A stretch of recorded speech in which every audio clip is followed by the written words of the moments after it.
सबके लिए नमस्कार। मैं हूं डॉक्टर अभिलाष। आज हम ये वीडियो किसके लिए बनाया देखा गया तो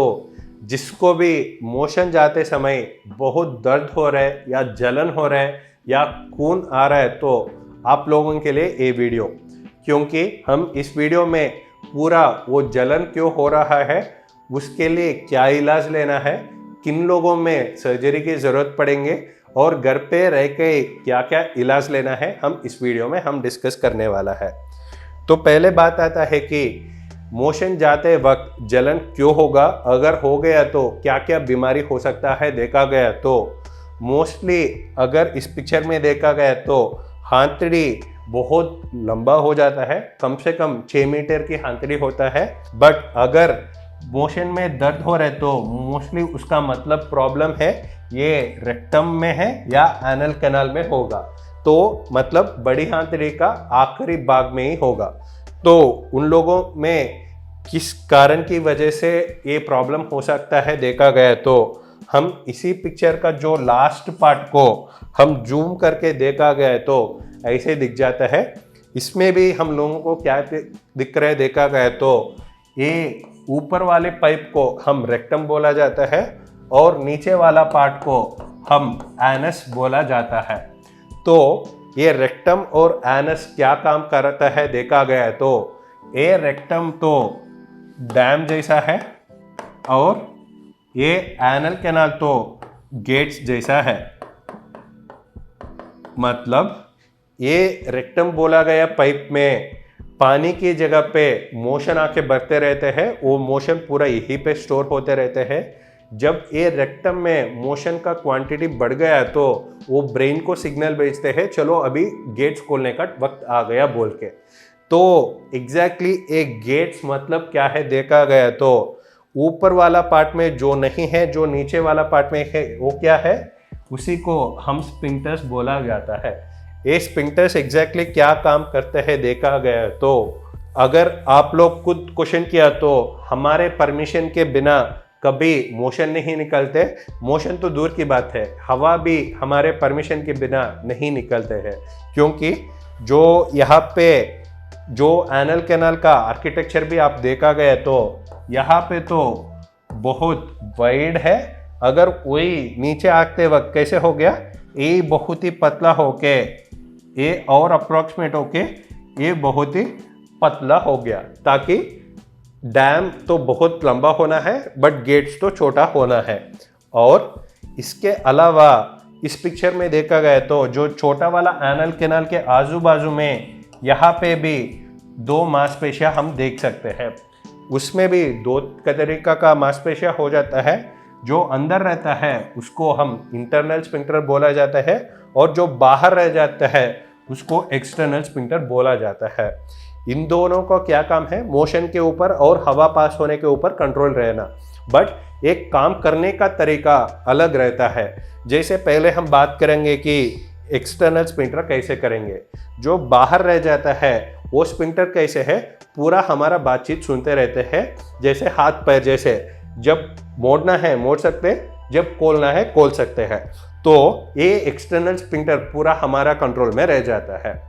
बट अगर मान लीजिए हम सो रहा है या नींद में है, उस समय तो हमारा मोशन लीक नहीं हो रहा है, क्योंकि हमारे कंट्रोल के बिना भी मोशन नहीं लीक होने के लिए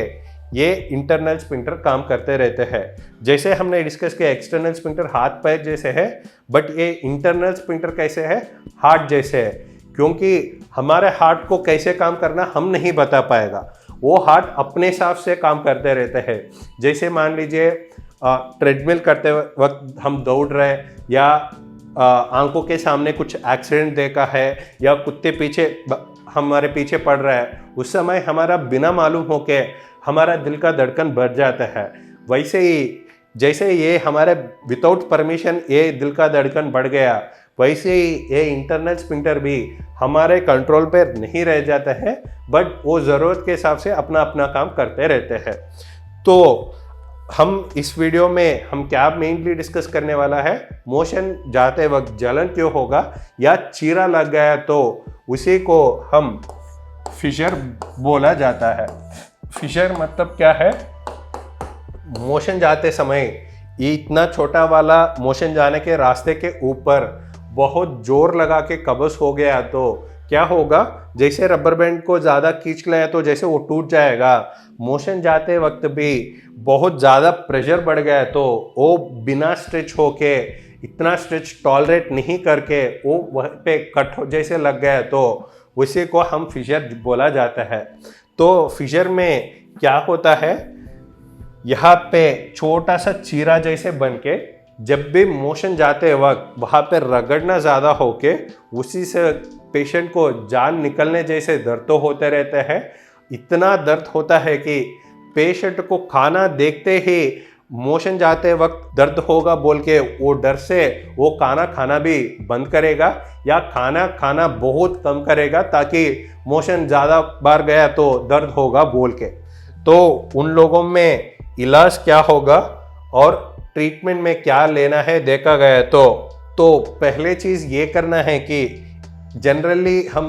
यहाँ पे क्या बोला, फिशर में चीरा लग गया बोला, वही चीरा मतलब बहुत बड़ा चीरा नहीं लगा, एक पेन से एक छोटा सा लाइन ड्रॉ किया तो कितना बड़ा चीरा होगा उतना ही छोटा दिखेगा, बट जो एक तकलीफ देगा ना वो भयंकर हो जाता है, क्योंकि ये तकलीफ इतना छोटा को भरने में ज़्यादा दिन नहीं लगेगा, बट यहाँ पे क्यों दिनों तक या हफ्तों तक या मासों तक दर्द क्यों होगा देखा गया तो वही चीरा अगर हाथ या पैर में लग गया तो हम पहले क्या करेंगे, पट्टी लगाएंगे और सबसे इम्पॉर्टेंट इस बॉडी पार्ट को रेस्ट देते रहते ताकि वो घाव भरेगा। बट अनफॉर्चुनेटली यहाँ पे जहाँ पे मोशन जाने के वक्त के यहाँ पे चीरा लग गया, फिशर बन गया तो एक तो वहाँ पे पट्टी नहीं लगा सकते और ऊपर से हर बार जब मोशन चला जाता है उसके ऊपर रगड़ना होके वो घाव भरना बहुत डिले होते रहते हैं। तो अभी फिर इलाज कैसे होगा देखा गया तो पहले चीज़ ये घाव भरने के लिए मोशन जाने वक्त रगड़ना का तो हम ऑब्वियसली अवॉइड नहीं कर सकते, बट जो रगड़ना हो रहा है उसको तो कम कर सकते हैं। कैसे, अच्छी तरह हम हाई फाइबर लेना पड़ेगा, मतलब खाने पीने में अच्छी तरह फ्रूट्स और वेजिटेबल्स वो पीच पदार्थ पूरा अच्छी तरह खाना गया तो उससे क्या होगा, मोशन जाते वक्त ज़्यादा जोर लगाने की ज़रूरत नहीं पड़ेंगे। हाई फाइबर के अलावा ओरल लिक्विड्स अच्छी तरह कम से कम 3 से 4 लीटर के ऊपर हर रोज़ पानी पीते रह गया तो वो भी अच्छी तरह प्रेशर कॉज करके मोशन जाते वक्त ज़्यादा तकलीफ नहीं देंगे। उसके अलावा सिट्स बाथ बोला जाता है। सिट्स बाथ मतलब क्या है, हर बार मोशन जाने वक्त उसके बाद जो जलन बन गया उसको कम करने के लिए मोशन जाने के बाद तुरंत एक टब में गुनगुना पानी लेके उसमें 5-10 मिनट बैठ गया तो वो दर्द के लिए बहुत आराम दे जाता है। उसके अलावा आप एक बार डॉक्टर के पास संपर्क कर लिया तो वो आपको मोशन साफ आने के लिए सिरप या पाउडर दिया जाता है और मोशन जाने वक्त या मोशन जाने के बाद जो जलन को कम करने के लिए भी मलम या ऑइंटमेंट दिया जाता है ताकि यहाँ पे जो भी जलन हो रहा है वो कम हो जाएगा। अगर यही इलाज के अलावा किन लोगों में सर्जरी की ज़रूरत पड़ेंगे या सर्जरी में भी कौन सा तरीका बेटर देखा गया तो जो यहाँ पे पिक्चर में दिख रहा है उसी को हम लेज़र बोला जाता है। जैसे पिक्चर में दिख रहा है वो लेज़र बहुत ही छोटा इंस्ट्रूमेंट होता है, यहाँ पे दिख रहे वो पेन जैसा होके पेन में रिफिल जितना पतला होता है उतना पतला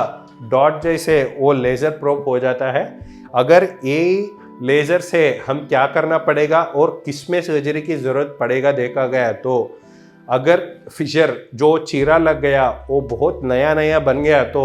उन लोगों में ज़्यादातर अच्छी तरह खाने पीने में फाइबर लिया या पानी अच्छी तरह ले रहे, फिजिकल एक्टिविटी अच्छी तरह कर रहे हैं तो उन लोगों में ज़्यादातर लोगों को सर्जरी की ज़रूरत नहीं पड़ेंगे। बट सर्जरी किन लोगों को सजेस्ट करते हैं देखा गया तो जिन लोगों में बहुत मासों से मतलब कम से कम 3 मंथ्स 3 महीने से ज़्यादा वो तकलीफ़ कर रहे हैं या उन लोगों में पहले देखा गया तो मोशन जाने का रास्ता अच्छी तरह खुल्लम खुला था बट अभी देखा गया तो बहुत अच्छी तरह पतला हो गया बोला गया तो उन लोगों में सर्जरी की ज़रूरत पड़ेंगे। क्योंकि मान लीजिए एक दरवाज़ा है, एक दरवाज़ा के अंदर एक 60 केजीज का एक आदमी है और 120 केजीज का आदमी है, तो उस दरवाजे के अंदर 60 केजीज का आदमी तो आराम से निकल पाएगा, 120 केजीज का आदमी को बाहर निकलने के लिए थोड़ा सा तकलीफ तो हो ही जाएगा। अगर वही दरवाजा को हमने आधा कर लिया, आधा करने से क्या होगा,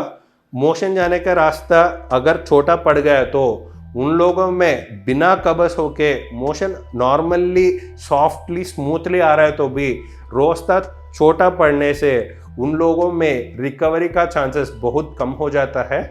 तो सर्जरी मोस्टली मोशन जाने का रास्ता जिसको बंद हो गया उन लोगों में बोला जाता है,